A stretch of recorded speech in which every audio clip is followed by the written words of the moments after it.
औज़ुबिल्लाहिमिनश्शैतानिर्रजीम बिस्मिल्लाहिर्रहमानिर्रहीम अस्सलाम वालेकुम ऑल ऑफ़ यू। आपको पता है कि हमने पहली वीडियो में डिमॉर्गन लॉ को प्रूव किया था और वो जो लॉ था वो हमने स्टेट्स की फॉर्मेट में प्रूव किया था। मकसद कि हमने इंटरसेक्शन और यूनियन को यूज़ करके वो लॉ प्रूव किया था। आज हम वही लॉ है डिमॉर्गन लॉ, उसको प्रूव करते हैं लेकिन लॉजिकल तौर पर। लॉजिकली हम इसको प्रूव करते हैं, नेगेशन का यूज़ करते हैं, आर का यूज़ करते हैं, एंड का यूज़ करते हैं। तो हम चेक करते हैं कि आया इसी तरीके से भी वो लॉ प्रूव हो सकती है कि नहीं प्रूव हो सकती। तो लेट अस स्टार्ट। हमें पता है कि हमारे पास क्या है, A union B whole complement, this is equal to A complement intersection B complement. हमने ये प्रूव किया था पिछली वीडियो में कि A union B whole complement बराबर है हमारे पास A complement intersection B complement के।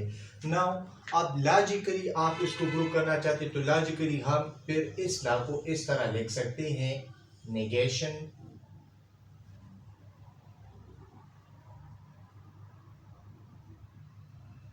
negation of PRQ is equal to negation of P and negation of Q। हम इस तरह लिख सकते हैं।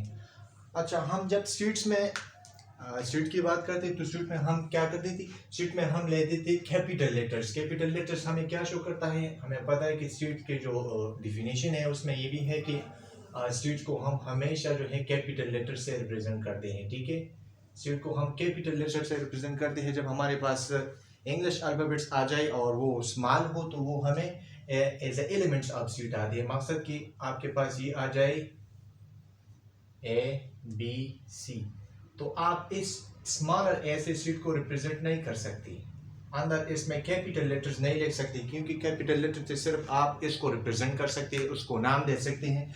तो सीट्स में हम कैपिटल लेटर्स लेते हैं। ये जो है ए एक सीट है हमारे पास, बी एक सीट है और इसके ये जो दरमियान है वो यूनियन है। तो A union B whole complement is equal to A complement intersection B complement. जब हम बात करते हैं लॉजिक की, तो लॉजिक में हमारे पास कॉम्प्लीमेंट के लिए किस नोटेशन का जिक्र होता है, इसको हम नेगेशन कहते हैं। नेगेशन क्या होता है, तो बेसिकली नेगेशन हमारे पास होता है एक स्टेटमेंट का अपोजिट। अब स्टेटमेंट का अपोजिट क्या होता है तो मैं आपको समझाता हूँ। मैं लिखता हूँ कि 2 + 2 इज इक्वल टू 4। ठीक है, ये बिल्कुल सही बात है कि 2 + 2 इज इक्वल टू 4। अब जब मैं इसे इस तरह लिख लूँ, इस पे नेगेशन अप्लाई करूँ, ये नेगेशन का नोटेशन है, ये नेगेशन का नोटेशन है। तो जब मैं इसको इंग्लिश में लिखूं तो इसका मकसद क्या है, नेगेशन ऑफ 2 + 2, इसका मकसद है कि it is false that 2 + 2 is equal to 4। इसको आप इस तरह भी लिख सकते हैं कि 2 + 2 इज नॉट इक्वल टू 4, इस तरह भी लिख सकते हैं। तो ये भी नेगेशन है इसका और ये भी नेगेशन है। तो उधर कॉम्प्लीमेंट है, इधर हम नेगेशन लगाते हैं। अच्छा, हम लॉजिक में सीट्स में हम तो कैपिटल लेटर्स सीट के लिए यूज करते हैं, इधर हम यूज करते हैं स्मॉल लेटर पी क्यू, और अगर तीसरा सीट हो तो हम फिर आर लिखते हैं। ठीक है, और ये जो दरमियान में आप देख रहे हैं ये हम किसके लिए लगाते हैं, ये हम यूनियन के लिए इस्तेमाल करते हैं। उधर यू है और इधर ये उलट वी है, आप देख सकते हैं। तो ये हम किसके लिए इस्तेमाल करते हैं, एज ए यूनियन, ये इधर आया है। ठीक है, एज ए यूनियन। अब इधर ये एंड का नोटेशन है, क्या है एंड, मकसद ये क्या होता है, ये इंटरसेक्शन शो करता है हमें, इंटरसेक्शन ये है। ठीक है, तो मैं इस साइड को लूंगा, इससे एक वैल्यू आएगी और फिर इससे एक वैल्यू आएगी और फिर वो दोनों में कंपेयर करूंगा। अगर वो एक दूसरे की इक्वल आ गए तो हमारे पास ये जो डिमॉर्गन लॉ है वो इस स्टेटमेंट में भी प्रूव हो जाएगा, और अगर ये नहीं आए तो फिर ये लॉ गलत होगा। अच्छा, तो नेगेशन पर अब मेरे ख्याल में नेगेशन में आपको कोई मसला नहीं होगा। नेगेशन क्या होता है, नेगेशन हम कॉम्प्लीमेंट की जगह यूज करते हैं लॉजिक्स में। ठीक है, अच्छा, अब हम इस साइड के लिए ट्रुथ वैल्यू निकालते हैं। इसकी ट्रुथ वैल्यू क्या है, ट्रुथ शीट बनाते हैं इसका और फिर इसका बनाते हैं। तो ट्रुथ शीट किस तरह बनाया जाता है तो देख लीजिए।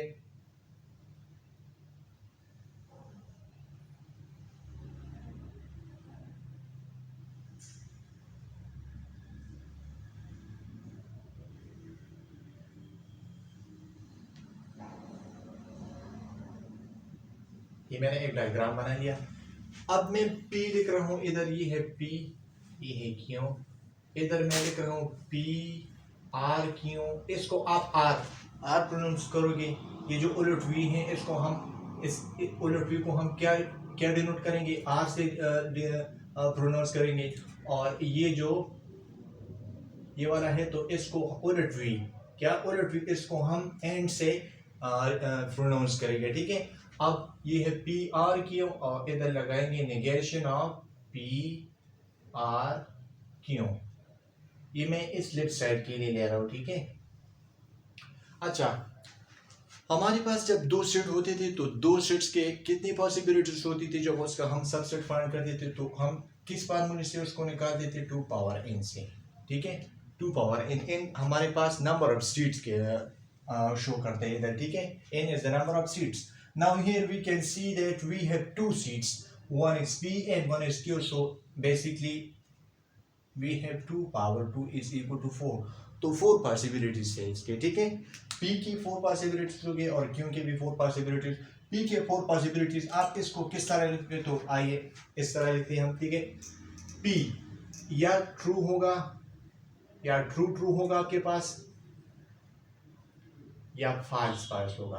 पहले वाले को आप इस तरह लिख लोगे। ठीक है, ट्रू वाले आप पहले लिखोगे और जो फाल्स वाले हैं वो आप बाद में लिखोगे। ठीक है, अब अगर हमारे पास क्या होता कि 3 थे, इधर P था और Q था और इसके पास R भी आता, तो फिर आप इस तरह करते, इसके कितने चांसेस होते, 2 पावर 3 इज इक्वल टू 8। आप इस तरह करती थी। ठीक है, तो जब आप इस तरह करती थी तो फिर उसके लिए आप ये वाला P वाला सेट किस तरह लेते थे, तो फिर आप वहां P का इस तरह लेती थी। देखिए P के बारे में समझाता हूँ आपको। 8 थे तो ट्रू ट्रू ट्रू ट्रू, पहले सभी आप ट्रू लिख लोगे, फिर इसके बाद फॉल्स। तो जब आपके पास 3 स्टेट्स हो, मींस 3 हो, एक P हो, एक Q और इसके साथ R हो, तो फिर आपके पास 8 आते हैं, 8 चांसेस। तो आप क्या करते हैं, ट्रू वाले पहले लिखोगे और फॉल्स वाले बाद में लिखोगे। तो वही मैंने इधर किया, लेकिन अब मेरे पास 2 है तो 2 के लिए तो 4 आते हैं, तो उस 4 को मैंने इधर आपके सामने लिख लिया। ठीक है, अच्छा अब हम Q की बात करते हैं। तो Q के लिए आप इसको हाफ करोगे। क्या करोगे, हाफ करोगे। किस तरह हाफ करोगे, एक ट्रू ले लोगे तो दूसरा आप फॉल्स ले लोगे। ठीक है, फिर एक ट्रू ले लोगे और फिर आप फॉल्स ले लोगे। ठीक है, अब हमारे पास ये 2 सीट्स है। ठीक है, अब एक ट्रिक है, आप इस ट्रिक को नोट कीजिएगा। देखिए आपके पास Q है। ठीक है, अगर इधर R भी होता, P Q और R होता है इसके पास, तो हर आखिरी जो सीट है, इधर हमारे पास 2 है तो Q है, अगर 3 हो तो फिर R होता, तो हर एक के जो लास्ट वाला सीट होता है उसमें ये आर्डर होगा, true false true false true false true false. अगर इन केस 3 होती तो true false true false true false true false, इस तरह आती थी। तो आखिरी जो सीट है उसके लिए आपके पास ये आर्डर होगा, true false true false true false true false, ये आर्डर होगा आपके पास। ठीक है, अच्छा अब पी आर क्यों, देखिए पी आर क्यों के लिए हमारे पास ये थिंग है कि जो जब दोनों फॉल्स हो तो फॉल्स होगा, बाकी सब ट्रू होंगे। मकसद फॉल्स और फॉल्स, इधर फॉल्स होगा, बाकी सब ट्रू होंगे। और ये ट्रू क्यों है तो इस पे भी आपको समझाऊंगा। देखिए मान लीजिए हमारे पास एक एलिमेंट है जो सीट पी में पड़ा हुआ है। क्या है, सीट पी में पड़ा हुआ है, ये है एक एलिमेंट सीट पी में भी है और सीट क्यू में भी है। तो इसका मकसद ये है कि वो इसके जो यूनियन है उसमें भी होगा ना, जाहिरी बात है, एक सीट पी में भी है और क्यू में भी है तो वो इसके यूनियन में भी होगा। अब इस दूसरे वाले को देखें, एक सीट पी में भी है, पी में है लेकिन क्यू में नहीं है, तब वो भी आप क्या कर सकते हैं, यूनियन में ले सकते हैं उसे। अब एक सीट पी में नहीं है, क्यू में है, तब भी वो यूनियन में होगा। लेकिन जब न पी में हो न क्यू में हो तो वो दोनों सीट्स में है नहीं, और उस सीट के जो यूनियन है उसमें फिर नहीं होगा। मकसद देख लिए 1 2, ये एक सीट ए है और ये एक सीट बी है, इसमें है 3 4। अब मैं 5 की बात कर रहा हूँ, लेट अस कंसीडर मैं 5 की बात कर रहा हूँ। तो 5 न ए में हो न बी में है, तो ये ए यूनियन बी में कहाँ से आएगा, A union B does not belong 5 does not belong to A union B। ठीक है, और इसका मतलब है कि A5 does not belong to A and 5 does not belong to B, इसका ही मकसद है। ठीक है, तो अब एक एलिमेंट न P में है और न Q में है तो वो इसके यूनियन में भी नहीं होगा। ठीक है, तो ये हो गया। अब हम इसका निगेशन करेंगे। क्या करेंगे? निगेशन मैंने आपको बताया था कि निगेशन एक स्टेटमेंट का हमें अपोजिट शो करता है। तो अपोजिट इसका क्या है? जब इसमें एक एलिमेंट पड़ा है तो फिर नेगेशन ऑफ P और Q में नहीं होगा तो ये फॉल्स होगा। इधर ट्रू है ये भी आपके पास बन जाएगा फॉल्स, ये ट्रू है ये भी बन जाएगा आपके पास फॉल्स, और ये फॉल्स है तो ये बन जाएगा ट्रू।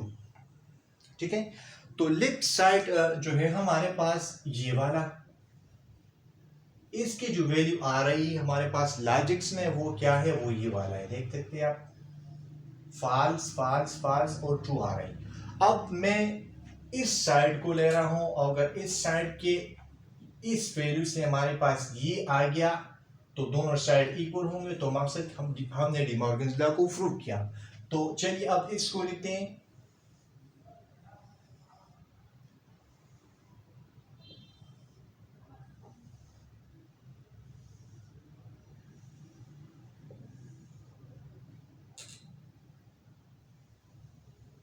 देखिए, अच्छा, अब हम सबसे पहले लिख लेंगे P। ठीक है, सबसे पहले आपने सीट्स लिखनी है। ठीक है, तो सीट हमारे पास दो है, तो एक P है और एक Q है।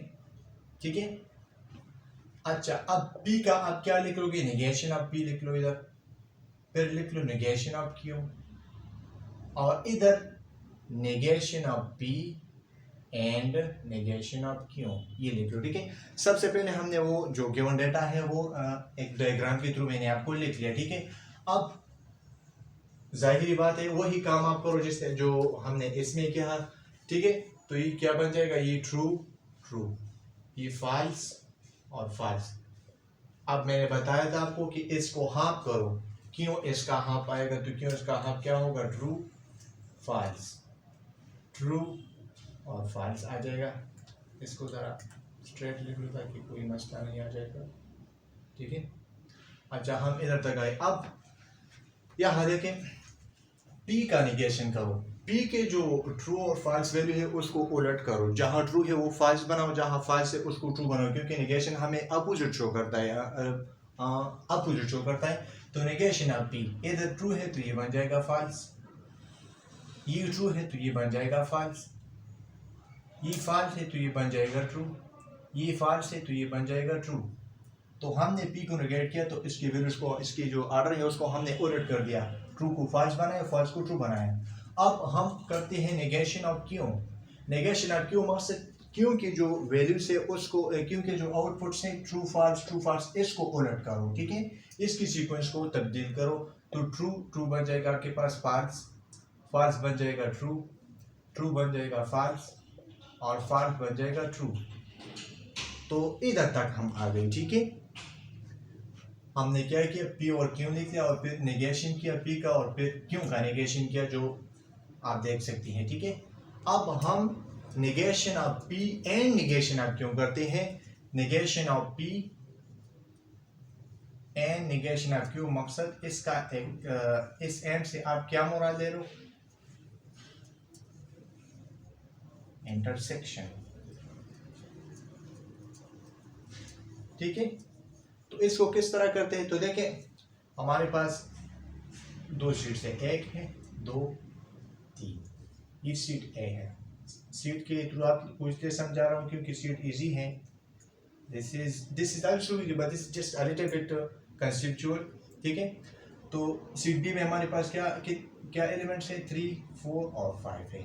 अब देखिए, इसका जो इंटरसेक्शन है ए यूनियन बी, वो ए इंटरसेक्शन बी क्या आ रहा है? वो है हमारे पास 3। सिर्फ इसमें ये एक एलिमेंट दोनों में सेम है तो ये आ गया। ठीक है, तो बात समझाने का मकसद ये है कि इंटरसेक्शन में हम वो एलिमेंट लेंगे जो दोनों सीट्स में हो। अब ए और बी, इसके इंटरसेक्शन में वो एलिमेंट्स होंगे हमारे पास जो ए में भी हो और बी में भी हो। तो इस एग्जांपल में आप देख सकते हैं हमारे पास 3a में है और 3b में भी है, बाकी कोई ऐसी एलिमेंट्स नहीं है जो दोनों में लाई कर रहा है, तो सिर्फ 3 इसका इंटरसेक्शन होगा, ठीक है। मींस 3 इसके इंटरसेक्शन सेट का एलिमेंट है, ठीक है। अब इधर देखो, इधर हमारे पास यही केस है, negation of p and negation of q। मकसद जहां ट्रू ट्रू है, ट्रू ट्रू मकसद की एक एलिमेंट है वो नेगेशन ऑफ p में भी है और नेगेशन ऑफ q में भी है। हम उधर क्या बात करती थी, A complement intersection B complement, ठीक है। एक एलिमेंट ए कॉम्प्लीमेंट में भी है और बी कॉम्प्लीमेंट में भी है, ठीक है। तो ये आप किस तरह शो करेंगे, देखिए फॉल्स और फॉल्स। अब एक सेट ए में भी नहीं है और बी में भी नहीं है, सॉरी ए और बी तो मैं सेट्स के लिए बता रहा हूँ। इसके लिए नेगेशन ऑफ पी में भी एलिमेंट्स नहीं है और नेगेशन ऑफ क्यू में भी एलिमेंट्स नहीं है, तो वो फिर इसके इंटरसेक्शन में भी नहीं होंगे, जाहिर बात है, ठीक है। इस एग्जांपल की थ्रू आप देख सकते हैं इसे। अब एक एलिमेंट नेगेशन ऑफ पी में नहीं है लेकिन नेगेशन ऑफ क्यू में है, तब भी वो इंटरसेक्शन में नहीं आ सकता, क्योंकि इंटरसेक्शन के लिए दोनों सीट्स में एक एलिमेंट को होना लाजमी, एलिमेंट का होना लाजमी। तो अब नेगेशन ऑफ पी में नहीं है, नेगेशन ऑफ क्यू में है, लेकिन तब भी ये इंटरसेक्शन में नहीं होगा, ठीक है। अब इधर देखें, इधर नेगेशन ऑफ पी में है लेकिन नेगेशन ऑफ क्यू में नहीं है, तब भी ये नहीं होगा इसमें। अब यहाँ देखें, नेगेशन ऑफ पी में भी एलिमेंट्स है और नेगेशन ऑफ क्यू में भी एक एलिमेंट है, तो फिर ये दोनों में होगा, तो फिर ये इंटरसेक्शन में भी आएगा, ठीक है। इस एग्जांपल की तो आप इसको समझ लीजिए तो बेटर होगा, ठीक है। तो अब इस वैल्यूज को देखें, ये किसकी वैल्यू है, ये इसकी वैल्यू है, ठीक है। और ये वैल्यूज देखें तो जाहिर बात है, और ये दोनों इक्वल्स आ रहे हैं, तो इसका मकसद ये कि हमारे पास negation of P or Q ये किसके बराबर है, negation of P and negation of Q. और ये हमें क्या, ये क्या है हमारे पास, ये डी मॉर्गन लॉ है लॉजिक्स में।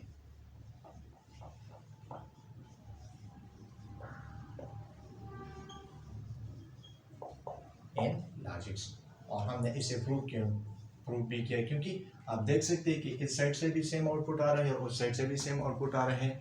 तो ये था De Morgan law in logics में। अब इस डी मॉर्गन लॉ को आप लॉजिक गेट्स के थ्रू भी प्रूव कर सकते हैं, क्वांटिफायर्स के थ्रू भी आप प्रूव कर सकते हैं, लेकिन तब तक के लिए आप इसको सीख लीजिए। इंशाल्लाह आने वाली वीडियोस में हम उन्हीं मेथड से भी इसको प्रूव करने की कोशिश करेंगे। Thank you for watching. खुदा हाफिज़।